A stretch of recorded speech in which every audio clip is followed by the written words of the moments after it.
السلام عليكم خوتي خواتاتي، كدايرين؟ لاباس عليكم بخير؟ كنتمنى تكونوا ديما بصحه جيده يا ربي، ويلقاكم لا فيديو ديالي باحسن الاحوال. مرحبا بكم في قناه فاطي تيفي. كيف ما عودتكم ديما كنجيب لكم حلقات على مسلسل جرح القديم. اليوم غادي نقدم لكم الحلقه 19. كيف ما كتشوفوا انتهت لنا الحلقه في طام فاش دخل ليها بلال للدار وطلق ليها الغاز. شفنا ان طام كانت ناعسه وبدا التليفون ديالها كيصوني. بغات انها تشد التليفون ديالها ولكن ما قدراتش. فتما انتهت الحلقه. غادي تشوفوا في الحلقه المواليه من بعد ما بلال طلق الغاز تما غادي يمشي يخرج، غادي يرجع للدار بحال حتى شي حاجه ما كاينه، وكيتسناو في طام انها توفى. فهنا خوتي غادي تشوفوا ان السيد اللي كيتصل بطام في التليفون فهو نادر. نادر من بعد ما بدا كيتصل بطام وطام ما كتجاوبش، فهنا غادي يضطر انه يجي لعندها باش يشوف اشنو واقع ليها. وفعلا غادي يجي للدار وغادي يلقى شادية وكذلك رشيد واقفين تما. فهنا غادي يقول لهم باللي راني كنصوني لطام وطام ما كتجاوبش اشنو واقع ليها. فهنا شادية غادي تقول ليه باللي راه طام غادي تكون غير في الدار ديالها، يعني فين غادي تمشي. فعلا نادر غادي يجي يجري يدق على طام، ولكن غادي يشم ريحة الغاز وفعلا غادي يدفع الباب وغادي يدخل. وغادي يلقى طام مرمية في الأرض، يعني شامة الغاز. وحتى رشيد كذلك وشادية غادي يدخلوا للدار عند طام، وغادي يلقاو الدار مطلق فيها الغاز وعاطي واحد الريحة اللي هي مجهدة بزاف. طبعا غادي تشوفوا أن طام غادي ينقذها نادر وكذلك شادية ورشيد. فهنا طام غادي يديوها المستشفى. فاش غادي يديوها المستشفى طبعا غادي يجي الزوج ديالها سالم باش يشوفها. وهنا خوتي كيف ما كتشوفوا انهم واقفين على الطلاق. فهنا غادي يتجمعوا العائله كاملين وغادي يجيو باش يشوفوا الطعام. حوريه كيف ما كتشوفوا صيفطوها هي عند السيده اللي قالت لها جي صيبي ليا التكاشط. هذه خطه من عند بلال والباتول باش يحيدوا حوريه تما باش انهم يصفيوها لطام. ولكن الخطه ديالهم كيف ما كتشوفوا خوتي ما نجحتش ليهم، لان طام غادي ينقذها نادر. في التالي غادي تشوفوا انه غادي تجلس في المستشفى، ولكن غادي يديروا ريوسهم باللي راه ما داروا حتى شي حاجه. ولكن طام واخا هكاك غادي تكون شاكه وغادي تكون متاكده ان الغاز عندها مسدود، يعني ما طالقاش. وغادي تعرف باللي هاد الخطط غادي يكونوا غير من عند الباتول. الباتول دارت هاد الخطه باش تقدر انها تخلص من طام، لان ما نساتش لي هذاك الشيء اللي دارت، وكذلك شوهتها قدام العائله والمشكل اللي دارت للبشير. فهنا لهاشم عفوا. فهاد الشيء علاش بغات تصفيها ليها.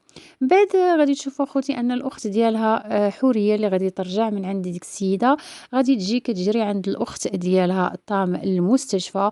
غادي تقول لها ياك لاباس شنو واقع، واش انت ما وقع لك والو؟ غادي تقول لها لا الحمد لله، ولكن انا متاكده اختي حوريه باللي هاد الشيء غادي ديروا غير الباتول.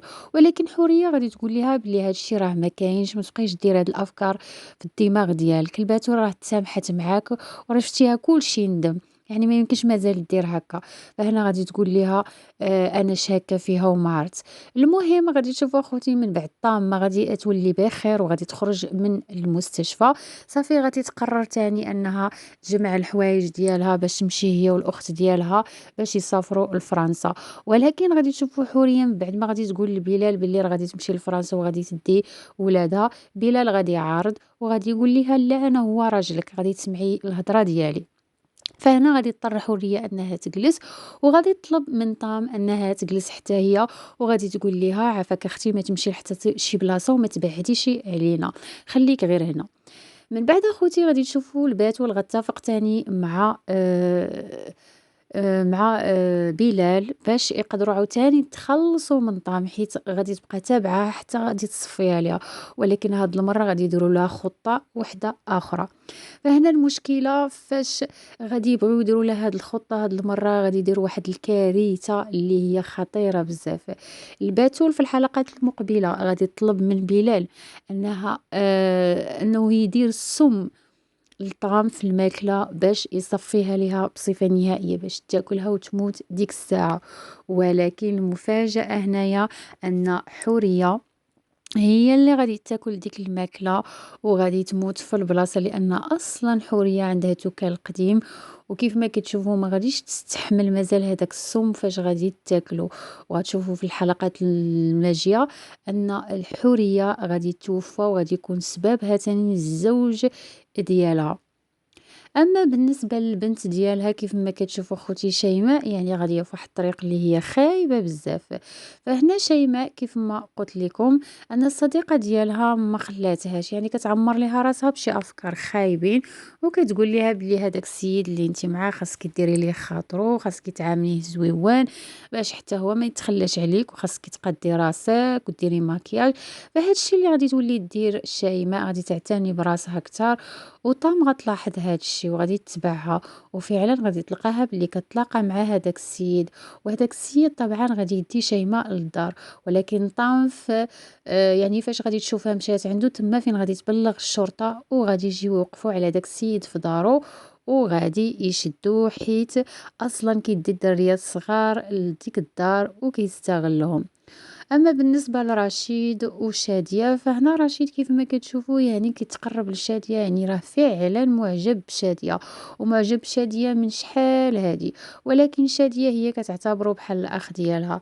فهنا شادية كيف ما قلت لكم أنها غادي تغرم بالسيد اللي خدامة عنده، اللي هو تهامي. تهامي هو اللي غادي ياخد مازال شادية في الحلقات المقبلة، ولكن قبل هاد الشي غادي تشوفوا أن تهامي مازال غادي يجي العزو ديال حورية. فهنا غادي تشوفوا أنه غادي يحضر معاهم فاش حورية غادي توفى، لأن حورية كيف ما كتشوفوا غادي توفى غير بالأغلاط ديالهم كاملين، بعد ما طام سمحات ليهم وبغات أنها ترجع في حالها وتنسى داك الانتقام، ولكن الباتول ما خلاتهاش. الباتول ما باغاش تفارق معها، الباتول حاقده عليها لواحد الدرجه كبيره ما كتحملهاش بصفه نهائيه، وخصوصا فاش سمعتها انها غادي ترجع لفرنسا، فهنا قررت انها تصفيها ليها وما تمشي لحتى شي بلاصه.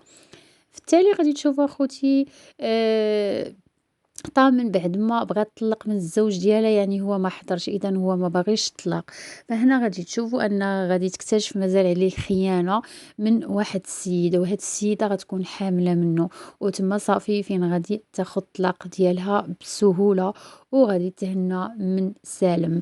فهنا يا خوتي غادي تشوفوا ان طام يعني غادي يبقى فيها الحال بزاف من بعد ما غتوفى الاخت ديالها، لانها غادي تضطر انها تبقى تما، لأن هي اللي غادي تعتني مازال بالأبناء ديال حورية، حيت الأب ديالهم الغدار النهاية ديالو غادي تكون في السجن.